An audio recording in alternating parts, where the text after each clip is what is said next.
ఇక్కడ చూడండి 1/7 వాల్యూ ఏంటంటే 0.142857, దాని మీద బార్ 6 డిజిట్లు రిపీట్ అవుతాయి 0.142857. సో దీన్ని మనము బ్లాక్ చేసుకుంటూ వెళ్తే డిజిటల్ సమ్ మారుతుంది 1428. దీని యాక్చువల్ వాల్యూ ఇది. ఇక్కడ చూడండి సార్, నేను ఇక్కడ బ్లాక్ చేస్తా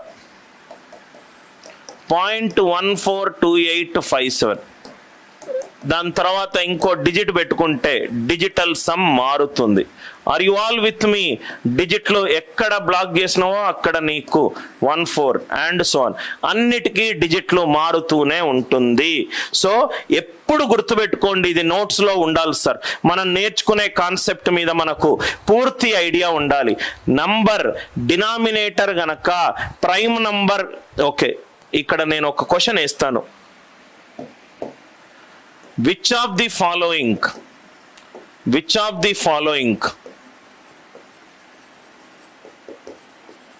digital sum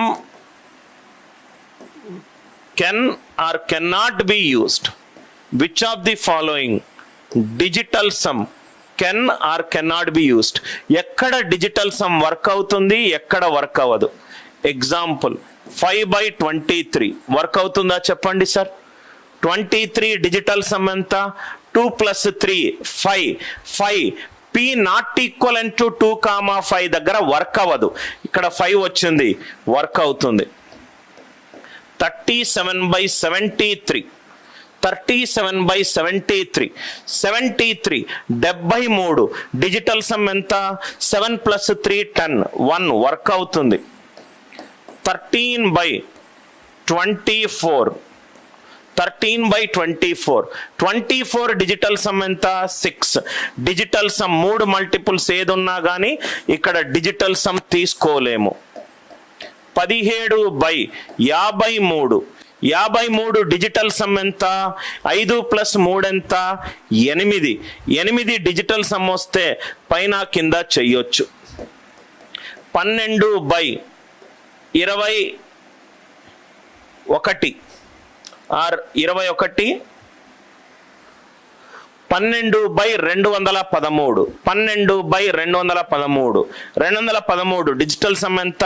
3 + 2 5 + 1 ఎంత? 6 ఉన్న దగ్గర 3 మల్టిపుల్స్ ఏదున్నా కానీ అక్కడ డిజిటల్ సమ్ యూజ్ చేయలేను. ఎందుకు ఈ పాయింట్ ని డిజిటల్ సమ్ క్లాస్ లో చెప్తున్నానంటే, మనకు percentages, profit and loss, simple interest, compound interest లో మనకు చాలా ఫ్రాక్షన్లు వస్తాయి. ఆ ఫ్రాక్షన్లు వచ్చే ప్రతిసారి మనకు డిజిటల్ డినామినేటర్ యూజ్ చేసుకుంటే డినామినేటర్ డిజిటల్ సమ్ ని బట్టి మనం ఆన్సర్ ఆప్షన్స్ ని ఎలిమినేట్ చెయ్యొచ్చు. లేకపోతే కష్టం అవుతుంది, అనవసరంగా దాన్ని పర్సంటేజ్ గా మార్చుకుంటాం. ఆర్ యు ఆల్ విత్ మీ?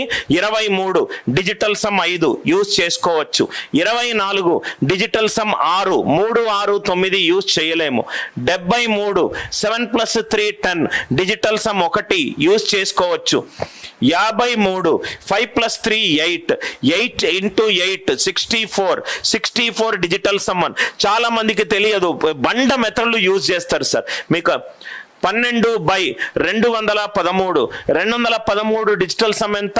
6, అక్కడ యూజ్ చెయ్యలేము. Are you all with me? I want every live student, ఎవరైతే క్లాస్ అటెండ్ అవుతున్నారో అర్థమవుతే ఎస్ చెప్పండి, అర్థం కాకపోతే కామెంట్ లో నో రాయండి.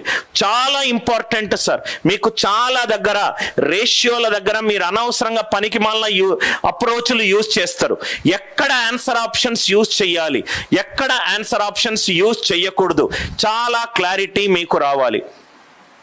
డినామినేటర్ ఎప్పుడైతే 7 ఉందో, తంబ్ రూల్ సార్, ఒక ఫ్రాక్షన్ కి న్యూమరేటర్ ఉంటుంది, డినామినేటర్ ఉంటుంది. ఒక ఫ్రాక్షన్ కి న్యూమరేటర్ ఉంటుంది, డినామినేటర్ ఉంటుంది.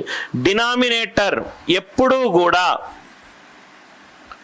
2 లేకుంటే 5, 2 పవర్ కావచ్చు, 5 పవర్ కావచ్చు, 2 × 5 పవర్ కావచ్చు. ఎక్కడున్నా కానీ డిజిటల్ సమ్ యూజ్ చేయండి సార్. ఎక్కడున్నా కానీ డిజిటల్ సమ్ యూజ్ చేయండి. చాలా ఇంపార్టెంట్ పాయింట్ సార్ ఇది. డిఆర్ అంటే డినామినేటర్. డినామినేటర్ 2 పవర్లు ఏది కనబడ్డా, 5 పవర్లు ఏది కనబడ్డా, 2 పవర్ ఇంటూ 5 పవర్ ఏది కనబడ్డా డిజిటల్ సమ్ యూజ్ చేయండి. డిజిటల్ సమ్ యూజ్ చేయండి. ఎక్కడైతే మనకు 7 వచ్చిందో అక్కడ ఆచి తూచి యూజ్ చేయండి. సార్ యూజ్ చేయొచ్చా సార్? ఆన్సర్ ఆప్షన్ గనక నన్ ఆఫ్ దీస్ ఉంటే అదే రైట్. నన్ ఆఫ్ దీస్ తీసేసి ఈ 4గిట్లో ఏది ఇష్టము రైట్ అంటే, ఇప్పుడు సపోజ్ గా మీకు ఎగ్జాంపుల్ ఏం చెప్పాలంటే రైట్, నీ ముందు పప్పు సాంబారు పెరుగున్నది. నీకు యాక్చువల్ గా అయితే చికెన్ ఇష్టము, చికెన్ తినడము ఇప్పుడు నీకు ఇష్టము.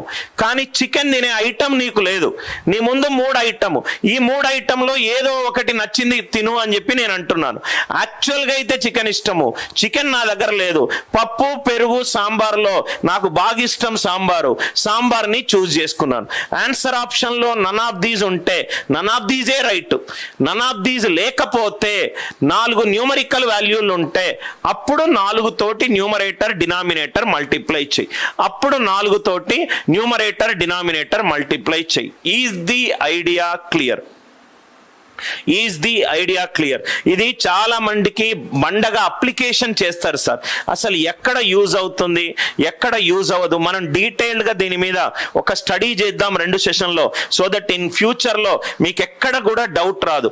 చాలా మంది అమాయకమైన టీచర్లు డిజిటల్ సమ్ ఫ్లూక్ మెథడ్ అని అంటారు. డిజిటల్ సమ్ 7వ సెంచరీలో వేదిక్ మ్యాథమెటిక్స్ లో దాని మీద 32 పేజీలు ఉన్నాయి. దయచేసి మీకు తెలియని తనంతో ఒక కాన్సెప్ట్ ని ఒక టీచర్ ని తీసి పడేయద్దు. Right? Are you all with me? Digital sum 7(3). Digital sum digital root అర్థమైంది కదా సార్? నాకు ఈ పాయింట్ ఇంపార్టెంట్ సార్. ఒకసారి ఇక్కడ చూడండి సార్, ఇది మీకు డెసిమల్ సిస్టమ్ 10లో ఈ పాయింట్ చాలా ఇంపార్టెంట్. నేను ఫండమెంటల్స్ మీద ఫోకస్ చేస్తే మీరు ఎనీ ప్రాబ్లం సాల్వ్ చేయగలుగుతారు సార్. బేస్ సిస్టమ్, బేస్ అనేది 10 ఉంటే నేను 9 తోటి డివైడ్ అవుతే నాకేమైపోయింది? డిజిటల్ సమ్ వచ్చింది.